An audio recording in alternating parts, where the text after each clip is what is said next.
This is a series. This is an hour-long serialized story that is basically like a throwback to the classic Universal monster rallies, the House of Dr. Frankenstein, things like that, right?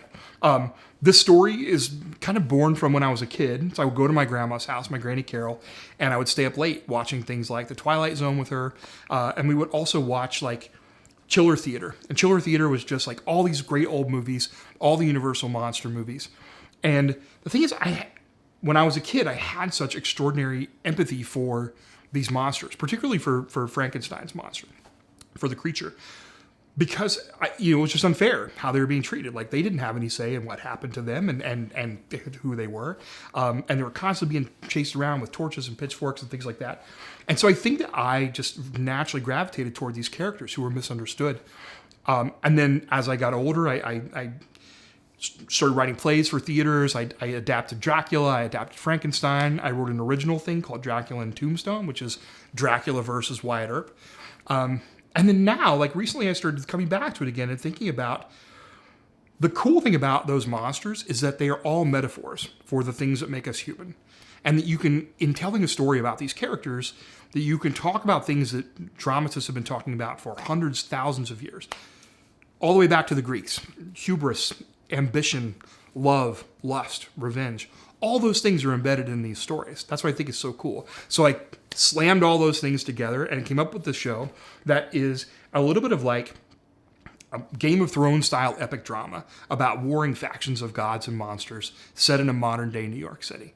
The pilot opens in a secret underground club that's built into an abandoned subway tunnel. There is this handsome, young, rich playboy guy named Adam Osanis. He is the son of this wealthy billionaire shipping magnate, and he's in the VIP section. His bodyguard is nearby, and he is having the time of his life, just like living it up. He's hitting on this young woman, this kind of edgy young woman. She's kind of brushing him off. He pushes back a little harder. Eventually, she gives in.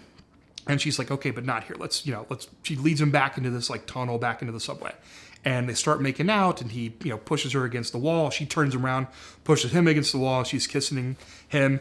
And then she looks up, and from up above her in the tunnel, she sees this like creature coming down the wall toward them. But instead of screaming, she smiles. Adam realizes, too late. This thing is on him. It attacks. She attacks too. They drag him to the ground. They start sucking his blood. These two are vampires. He's being attacked. His bodyguard finally tracks him down, comes racing into the tunnel, fires a shot at them, and they scatter. And they leave Adam Osanis there on the ground. He's bleeding out and clearly in bad shape. Cut to the Metropolitan Museum of Art. We see his mother, Anat Osanis, this Egyptian shipping magnate, and she is at this very like upscale, highbrow charity event that's in her honor because she is getting ready to donate millions of dollars to an archaeological expedition, the purpose of which is to track down these Egyptian artifacts that have been stolen and return them back to Egypt, right? So this is one of the things that she does. She's in the middle of this speech about how these things are not just art, they're not just cultural artifacts. These are our stories. These are the things that make us who we are. And she looks over and she sees her right-hand man, this guy Hondo, and she could tell from the look on his face that something major is going on. Back at her penthouse apartment up on Fifth Avenue, her son, Adam Osanis, is bound and contained to a chair in this room. And she comes in and sees him, and he is like pale and sweating, and his eyes are discolored. He is clearly turning into a vampire. And her heart breaks when she sees this. She's like, I've seen this before. I know what this is. And I'm sorry, but you're not going to get better from this. And Adam says, but you can bring me back. Like, no matter what happens, you have the scroll. You can bring me back from the dead. You've done it before. And she says, that only works if you're dead. You're becoming something else now. Hondo comes in. He's carrying this silver blade. Adam starts freaking out. He's like, what the fuck are you doing? Hondo is carrying the blade over. He's obviously going to kill Adam Osanis. Adam's begging for his life. He's like, mother, please don't do this. Please don't do this. There has to be another way. And she says, stop. To Hondo, he's my son. Give it to me. So she takes the blade. Before Adam can say another word, she explodes across the room in a blur and chops her son's head off. It goes sailing across the room, lands on the floor. Before it hits, already she's jabbed that silver blade through his heart. She has killed her son. to save his soul from eternal damnation. What we learn about Osanis is that she's actually the Egyptian goddess Isis, and that many, many years ago, her husband, Osiris, was murdered by his brother, Seth. Seth dismembered Osiris's body, scattered him all over the world, scattered the pieces so it would never be found and put back together. Ever since then, Isis has been searching for him and trying to put him back together, the love of her life. The one thing she had to remember her husband by was their son, Horus, who we know as Adam Osanis. And now she's had to kill him to save his soul from eternal damnation. The other thing that she's done in all this period of time, over the last couple hundred years, she's built up this shipping business, and she's become this billionaire. And she's basically hiding in plain sight, using her money, using her wealth, using her connections to go out and search for these pieces of Osiris to bring him back together. And so she's become this very powerful woman. So now she tells Hondo, her right-hand man, she says, I'm going to hunt down every last vampire in the city, and I'm going to kill him until I find the person who did this to my son. And he says, I'll help you. I swear it will be done. She says, you have other work to do. It has to be somebody else. And he says, there is no man alive that can stand against him. And she says, I don't need a man. I need a monster. Cut to the Arctic Circle. There are crews working by work light. They're chopping away at a glacier, pulling out this big hunk of ice. And as they're lifting out this big hunk of ice, we can see as it's suspended in the work lights, there's a figure frozen inside, this sort of hulking man inside the ice. Inside this freighter on the ice later, we see this man. He's in a kind of a holding cell, and he's on a bed covered in a shroud. And Isis is there with him, and she does this incantation from the scroll. And slowly this person's body starts to like twitch underneath the shroud. And gradually it's like twitching more and more. And at a certain point it like bolts upright. And we get a look at this man, and he's this just enormous figure, and scars covering his body, almost as if he has been sewn together from various body parts of people over the years. This, of course, is Frankenstein's monster. He has taken on the name of his father, Victor. Victor tries to stand up. He's like coughing up black seawater, stumbles to his feet. He sees Isis there, and he immediately recognizes her. He says, you had no right to do this to me. Like, why did you bring me back? I wanted to die. And she says, like, I have a problem. I need your help. And she essentially tells him, what has happened in the intervening time and about her son. And what we learn is that these two have had a history together, that they met back in the late 1800s in London. And at one point, Victor helped Isis rid London of a very powerful vampire named Dracula. And now she needs his help again. The vampires are back. She wants his help to rid them. He's like, I have nothing to do with this. Like, I don't do that anymore. I'm not a killer. I just want out of this. And she says, look, I'll make you a deal. I can give you the thing that you've always wanted. I'm as in my new position with all this money that I have, I sit on the chair of this very powerful hospital. I'm investing in all these experimental procedures. One of these procedures could give you the thing that you've always wanted, which is for people to look past your appearance, to look at who you really are inside. It's the one thing that you've always wanted.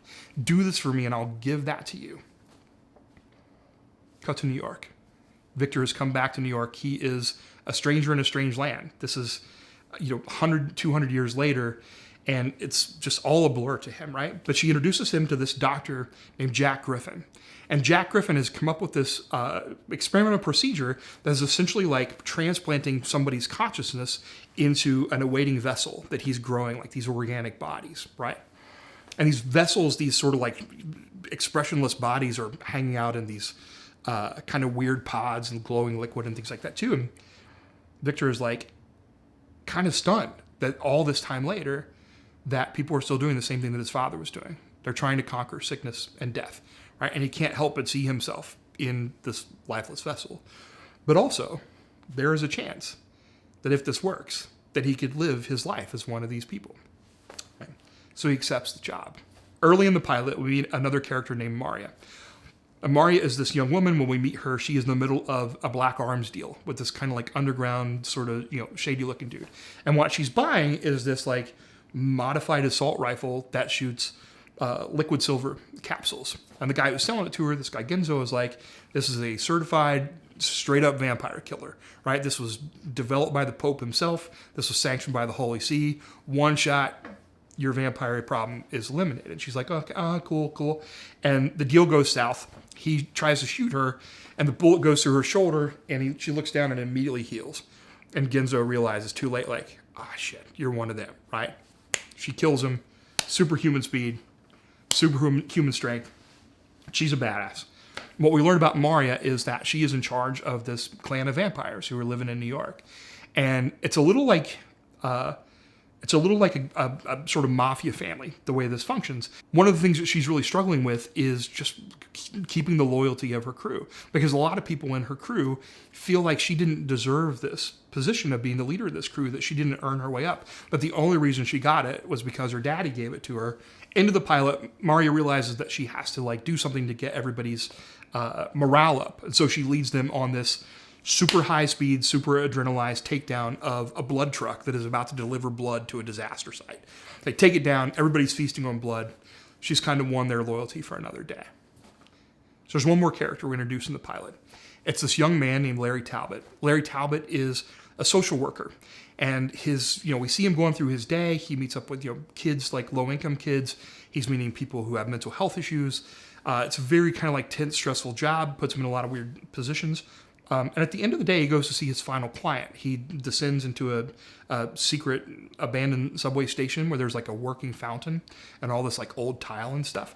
And in the working fountain, there is this sort of creature from the Black Lagoon type person named Livy. And what we learn about Lawrence Talbot is that he's not just a social worker for normal people, that he's also a social worker for these kind of outcast characters who are living in the shadows in New York, that he's trying to help them. He's trying to be a liaison between the sort of shadow world and the regular world. And part of the reason that he's doing this is he's got a secret of his own, which we find out at the very end of the pilot. He goes back home after this very long day.